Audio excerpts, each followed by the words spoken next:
everyone, welcome back to the Hardware News Recap of the Week. We have another one this week because there's a ton going on. So for this one, we're going to be talking about the RTX 5060s. Previously, they were announced. There was the announcement, and then the actual announcement. And now there's the launch announcement following the announcement that announced the announcement. The RTX 6000 professional series GPUs are starting to show up online. They're very expensive. AMD's RX 9060 XT, which is already known. They've said it's launching this month. Now it's starting to get some rumored release dates and specs and additional information. EA, as in the games studio, I guess, a conglomerate, has had layoffs. And then for the Made in Germany series for GN, we're continuing that soon. So we've got the liquid metal episodes coming up, and then some others will talk about that today too. Before that, this video is brought to you by the Antec Flux series of cases. We previously benchmarked and independently reviewed the Flux Pro case and found it to be one of the best cases we tested last year. The Flux Pro features the modern trend of wood accents while also focusing on a high airflow design. We found its performance to be among the best in our thermal testing. The case also has a number of ease of installation features to make assembly and cable management easier. Learn more at the link in the description below. Quick heads up, our Made in Germany series, so we've done factory tours all over the world. This is the first time we focused on factories in Europe in general, but all of them were in Germany for this series that's coming up. We filmed these months ago. They're finally coming out. So we did the thermal paste one previously with Der Bauer at Thermal Grizzly's factory, and now we have the liquid metal episode coming up shortly, so that'll be airing soon. That was also with Thermal Grizzly and Der Bauer. And then we have another one at Watercool, which is a water block manufacturer, also in Germany, not far from Thermal Grizzly's headquarters and their factory, and those are all coming up. There's one other quick heads up I want to give though. Height, as you all know, has mostly stopped shipping into the US due to tariffs, and in the thermal paste factory tour video, some people asked why Height is still running ads on the channel if that's the case. And I wanted to bring this up here because their ad was in the Thermal Grizzly video and people were sometimes confused about that, so it's a good question. Actually, 60 to 64% of our viewers are not from America, and Germany is one of the next largest demographics. We have about 34 to 40% US viewers at any given period. It's the largest single geographic demographic, but not the majority overall for viewership. So I did mention it to Height, and I said people might be confused about the ads because they're not shipping into the US right now, just because of the cost. And so we've decided to do the ads in different languages with them. I brought this idea to them. I said, hey, I took German in high school for 4 years. I think I can do this auf Deutsch. Let's try it. And they were 100% on board. So it'll be fun for everyone. It'll be fun for me because my German speaking abilities these years I have not used it a ton since high school. I can still read and write pretty well. I cannot speak on the fly. So I'm going to do my best, use the actual knowledge that I gained from those classes. I'm not going to use a translator. I'm going to do my best to actually write the ad auf Deutsch, and then you all can let me know about my pronunciation and my word choice. Now, the reason I'm mentioning all of this is because I think people are going to be very confused when they get like a minute into the video or whatever, and suddenly the language changes. And this is not the only ad we're doing this for, by the way. So I've brought this idea to other companies that want to focus their sort of advertising efforts on different regions. It's a cool shout out for viewers in those regions. They're then working with localized retailers rather than the huge, like just Amazon or whatever. So that's kind of interesting. And we're going to do these so we have German lined up, which I speak pretty okay sometimes. We have Chinese lined up, which I'm fairly fluent in. And then, I mean, if Height wants to run an ad in Spanish or some other company does, then what I'm going to do, this is going to become a series. I will do my best to actually learn, not just Google Translate or GPT. Like, I'm going to actually try and learn 30 seconds worth of different languages that the advertisers want to focus on for those regions to do the ad read. And that means I'm going to have like the most eclectic and probably useless vocabulary in those languages that anyone has ever had.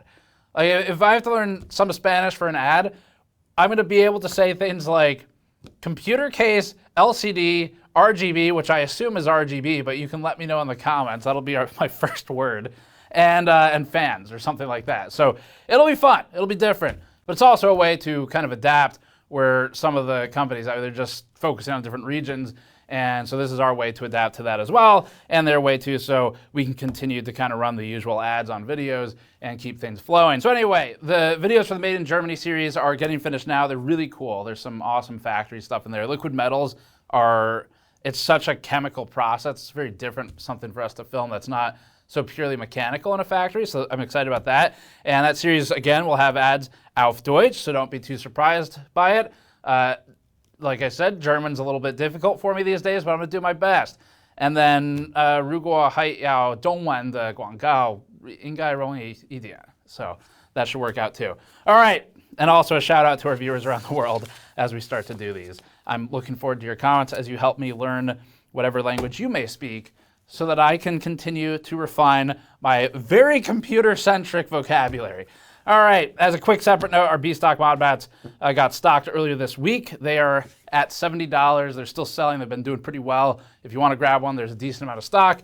They have minor defects, but we wanted to launch something at a time when prices are going up everywhere that has a lower price instead. So that's on the store if you want it, store.gamersnexus.net. Okay, first story is the RTX 6000 Pro. Several retail listings and benchmarks have revealed more information about the upcoming NVIDIA RTX Pro 6000 Blackwell workstation GPU. NVIDIA announced the RTX Pro 6000 in March and said the Blackwell-based GPU will be available through global distribution like PNY and TD SYNNEX starting in April, with broader availability from more manufacturers in May. The first listings indicate that the card will cost more than $10,000 US.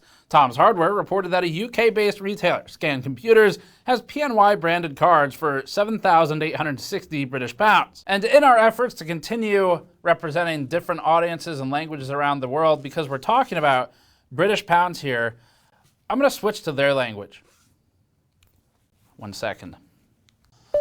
What is the most common language in England? English. No, that doesn't sound right. Well, anyway, we tried. So it's 7,860 British pounds, which is more than $10,000 US. Twitter user Jisakuhibi posted a screenshot of the workstation GPU from a Japanese retailer with a listed price of 1.6 million Japanese yen, or more than 11 grand US. Not all early retail listings have been priced that high, though. Last month, Video Cards reported that US-based reseller Connection listed the Pro 6000 card for between $8,435 to $8,565 US dollars. The original listing has since been removed. Similarly, US retailer ProVantage has a PNY RTX Pro 6000 listed. However, ProVantage's page says the manufacturer list price is 11 grand. It's not clear what the MSRP is, if there is one, based on this listing. In addition to retail listings, early users appear to be using and testing the new workstation GPU. Tom's Hardware reported on an RTX Pro 6000 benchmark score submitted to Geekbench, claiming that the RTX Pro 6000 scored 368,219 in the OpenCL test. For comparison, the RTX 5090 achieves an average score of more than 375,000 on Geekbench's OpenCL benchmark list. Now, this is a benchmark score for the RTX Pro 6000 that might be using pre-release drivers or early hardware. It could also be that the card just underperforms in tests that don't leverage its memory advantage. NVIDIA hasn't officially commented on the result. NVIDIA also previously stated that it's planning to launch other Blackwell-based workstation cards for the summer, including the Pro 5000, Pro 4500, and Pro 4000. And if you happen to get a Pro 6000 card, then we'd be happy to either buy it. I mean, I don't know if I would say happy.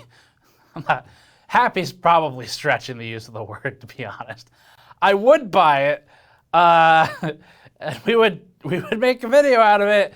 I'd try to, maybe it's overclockable. We could do that on stream or something. That'd be interesting. That'd probably help earn the money back. But we would definitely buy it if you have one, or I could take it on loan. We'd test it and send it back or something. So let us know if that's you. You can email, send that one into tips, TIPS @gamersnexus.net. All right, up next, RTX 5060s, one more NVIDIA one here, available on May 19th. So the other end of the stack entirely, NVIDIA's RTX 5060 GPUs are now supposed to be coming out.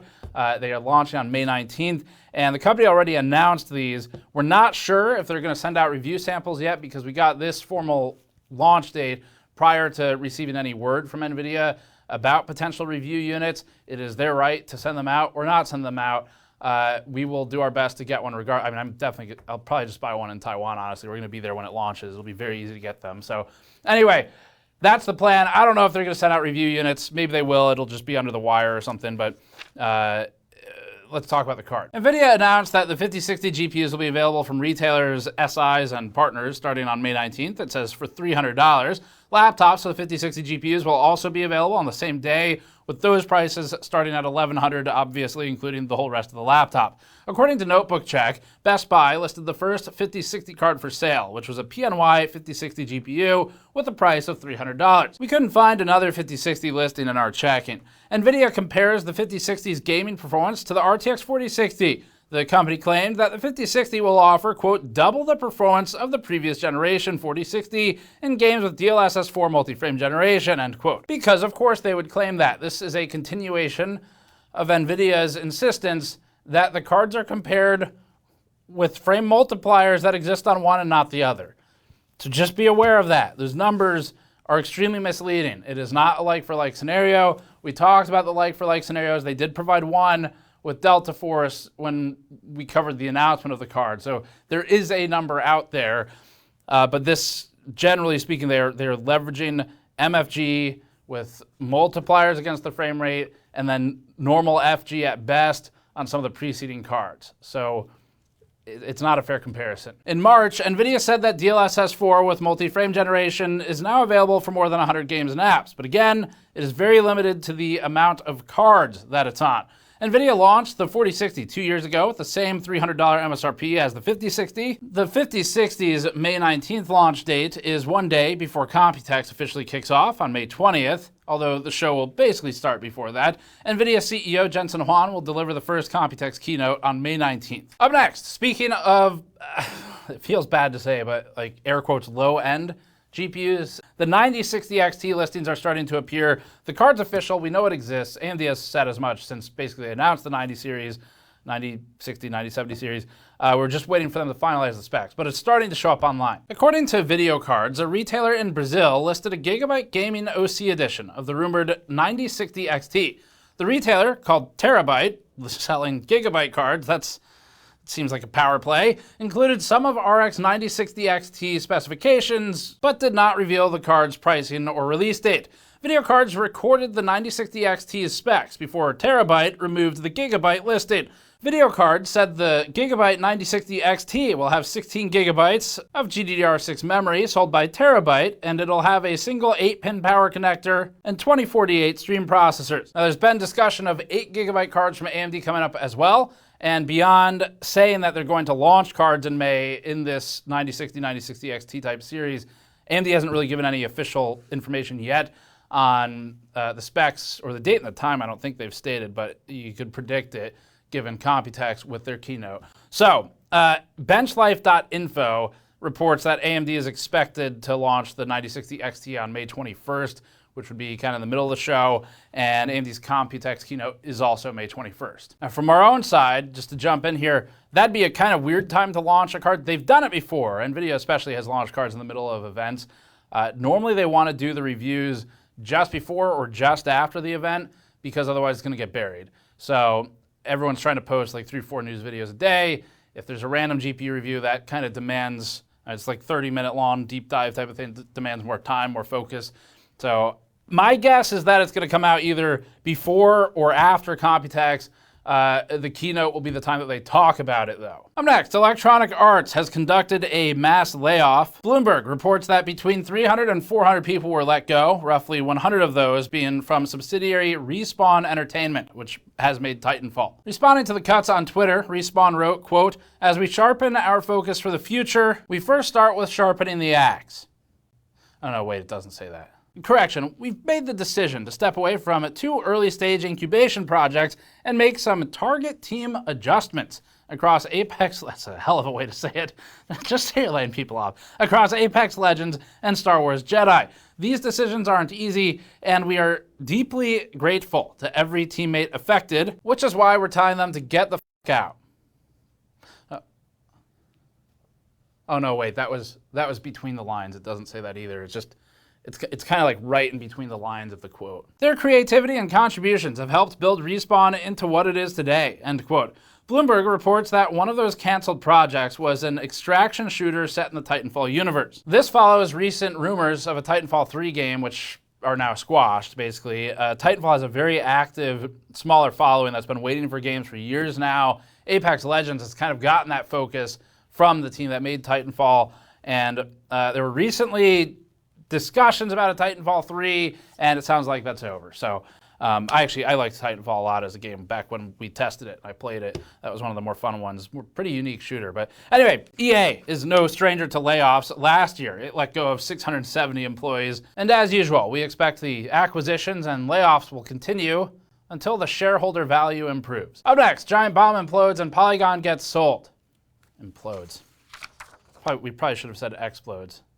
Bombs are more of an exploding thing, not an imploding thing. Anyway, this is the last of the sort of unfortunate or more depressing layoffs news this week. So sorry to bring it to you. You can skip ahead if you don't want to hear it. So gaming sites Giant Bomb and Polygon were both hit with layoffs for different reasons. Starting with Giant Bomb, several members of the gaming site are no longer with the publication. Kotaku is reporting on that implosion and says that it was, quote, over editorial interference, end quote. The media site noted, quote, creative director Dan Reichert announced on a recent live stream that he will no longer be appearing on the Giant Bombcast, and co-host Jeff Grubb confirmed on social media on Thursday that he's no longer with the company. Giant Bomb is currently on hold while fandom engages in a, subquote, strategic reset and realignment of our media brands, and subquote, it confirmed to Kotaku, end quote. This is like, they've taken training from EA on the phrasing here. Multiple staff members took to Blue Sky to write posts about their departures, and Kotaku points out that the Giant Bomb staff had previously mocked fandom's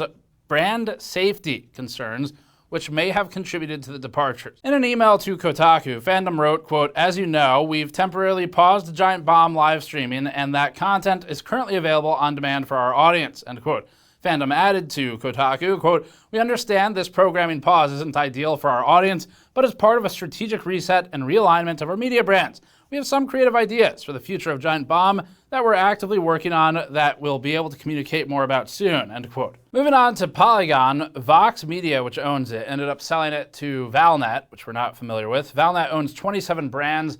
Some of these we're familiar with. So those include Android Police, Game Rant, Screen Rant, and a lot of other ones. And at least a dozen people were laid off as a result of the sell-off. Up next, Microsoft, but this time not with layoffs. Last week, we talked about Oblivion Remastered. This week, there's another remaster. Microsoft announced Gears of War Reloaded, a remastered version of the original Gears of War game from nearly 20 years ago. Gears of War Reloaded will launch on August 26th for $40, which now looks like a hell of a deal, because Microsoft just in the last week said it's going to increase its first-party game prices to $80. $40 is like half off, and the game is only 20 years old. Anyway, the game will be available across platforms on launch day, including PCs, Xbox, and PlayStation 5, which is interesting. Among the improvements, Microsoft said the remastered game is, quote, enhanced for the latest hardware across multiple platforms and includes 4K resolution, 60 FPS in campaign, 120 in multiplayer, they say, enhanced visual effects, and crossplay on supported platforms. Unfortunately, you'll need a Microsoft account to unlock the full crossplay capabilities and to send invitations across platforms as well. Now, while Gears of War coming to PlayStation might be, under older terms, a surprise, this is a move Microsoft's been doing a lot lately. They have basically moved to publishing their games wherever they can, probably because the Xbox sales were terrible. And this supports Microsoft's strategy of cross-platform support. So in 2024, Microsoft stated that it was bringing Xbox-only and exclusive titles to the PS5, and earlier this year they did that with Forza Horizon 5, which became available on the PS5. In a recent blog post, Sony reported that Forza Horizon 5 and Minecraft are among the top most downloaded PS5 games in the US, Canada, and the EU. And again, both of these are Microsoft products, although Minecraft wasn't always one. Actually, most things weren't always one, including Windows. But anyway, this is Microsoft's second remaster of the original Gears of War game. The company released Gears of War Ultimate Edition about 10 years ago, which had new campaign content and improved graphics. Gears of War Reloaded will include all updates from the prior editions, and Microsoft said this, quote, Gears of War Reloaded includes the full breadth of content from Gears of War Ultimate, delivering the most complete version of the game to date. Players will gain immediate access to all post-launch downloadable content at no additional cost. This includes the bonus campaign act, all multiplayer map modes, and a full roster of classic characters and cosmetics unlockable through progression, end quote. The game will be free as an upgrade for anyone who purchased the digital version of Gears of War Ultimate Edition prior to the May 5th announcement, and Microsoft will provide a code for the free upgrade to eligible Xbox accounts through DM. I guess for this audience, I should clarify that's direct message, not Dungeon Master. That would be interesting, though. They send someone to your door with a DM's guide, and a game code. All right, GTA 6 has another trailer. I don't know. I need something to make it interesting for some of these. Like when you have news weeks like this, where it's like half of it is just sad, you got to keep it interesting. Let me have my DM jokes. All right, GTA 6, speaking of Dungeon Masters, Rockstar Games. We're going to get this back on the tracks, all right? Rockstar Games has dropped another trailer. Rockstar Games collected the footage on a PS5, they say, and the new trailer includes more footage on the setting, the visuals, and the characters. Now, when we use the trailer for B-roll in this, we're going to cut around some scenes, because those will probably change how monetizable this video is. Shooting people in GTA, that's fine. That's no problem.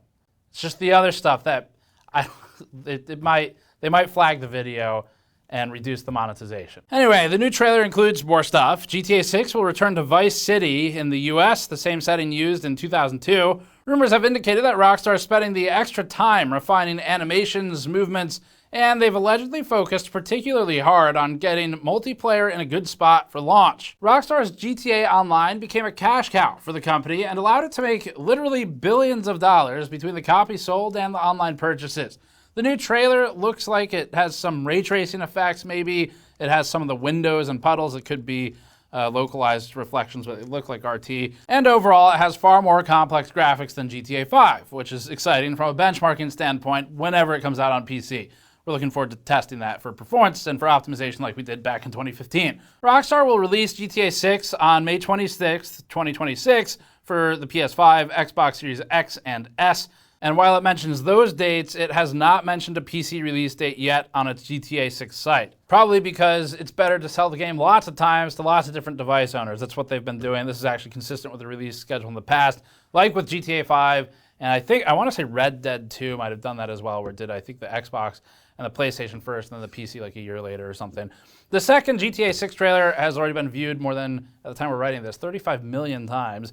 And that number likely has increased dramatically. The first GTA trailer, for reference, has 250 million views. All right, up last, Microsoft has officially hung up on Skype. So in February, Microsoft announced and recommended that Skype users begin migrating over to Microsoft Teams, and that included options to export data if you weren't going to migrate, or import it into Teams if you were. And they said they would shut down on May 5th, 2025, and true to their word, that's what they did. Several parts of Skype will exist for the foreseeable future. The Skype dial pad will be available to paid users from Skype web portal and within Teams. Additionally, paid users can use their existing Skype credit or subscriptions to make calls. Microsoft acquired Skype in May 2011 for $8.5 billion. At the time, Microsoft said, quote, Skype will support Microsoft devices like Xbox and Kinect, Windows Phone, and a wide array of Windows devices, and Microsoft will connect Skype users with Link, Outlook, Xbox Live, and other communities. Microsoft will continue to invest in and support Skype clients on non-Microsoft platforms. Asterisk on the word continue there. Now Skype will join several other defunct products on that list, including Kinect, Windows Phone, and Link. Microsoft closed its acquisition in October 2011, and the company unveiled Teams in November 2016. All right, last one is about stuff we have coming up. So it's Computex. So I talked about this in the last episode, but bring it up again because for us, and I think for a lot of the people in this space, it is one of the most fun events of the year. You get to see everybody, all these engineers also come out to the show. So it's a lot different than other trade shows where it tends to be, at Computex, tends to be more focused on getting access to engineering, product managers, people who really can teach you stuff. And so I'm excited for that because we get to meet up with a bunch of people in those positions to learn, like we do with Jacob Dellinger from Noctua, for example. We ran multiple interviews with him last year. They were all really educational on fan design and heatsink design and frequency behavior of the acoustics of the fans. So we have more stuff coming up with him, which I'm really excited about because he's got a whole list of technical discussions prepared. He's been planning for it and prepping things to bring. So that'll be fun. And then we have others as well. So that's going to be in the next week. We'll be doing our sort of pre-show rounds where we go to different labs as always and just spend some time hanging out in Taiwan. And then the week after that, so about 2 from when this airs, we'll be partway through Computex at that point. And that's where we're going to be running all the news for all the new stuff coming out. And then plus a bunch of interviews, some videos with other creators you may know in the space, YouTubers. I think I've got something lined up with Steve from Hardware Unboxed, so maybe we'll do our, I don't know if we did like his AMD Screwed or something. I think we called it last time, so maybe we'll do another one of those. And I've got stuff planned with Wendell as well coming up at Computex, as well as stuff we filmed here recently. So really looking forward to it. I love spending time out there. It's fun. You get to see a lot of really cool stuff and get hands-on with things coming out. And we can kind of get some early ideas for are these products going to be any good or not. So that's where we're going next. Very product focused, very computer hardware focused, which is nice because we've been doing all these big stories like the factory tours and the tariffs video and all that stuff lately. So that'll kind of bring us to just the hardware for a little bit. So really looking forward to it. Thanks for watching. Check back for that. Subscribe for more and to catch it. And go to store.gamersnexus.net to grab things like our B stock mod mats for a little cheaper than the, I guess we'll call them A-stock mod mats, the GN15 ones you can get on the store. Or you can go to patreon.com/gamersnexus, where we recently posted a Patrons Ask GN video, and we're going to take questions soon for the next one. And we posted a behind-the-scenes update, plus other stuff coming out over there if you want to throw a few bucks our way to support us. Thanks for watching. We'll see you all next time.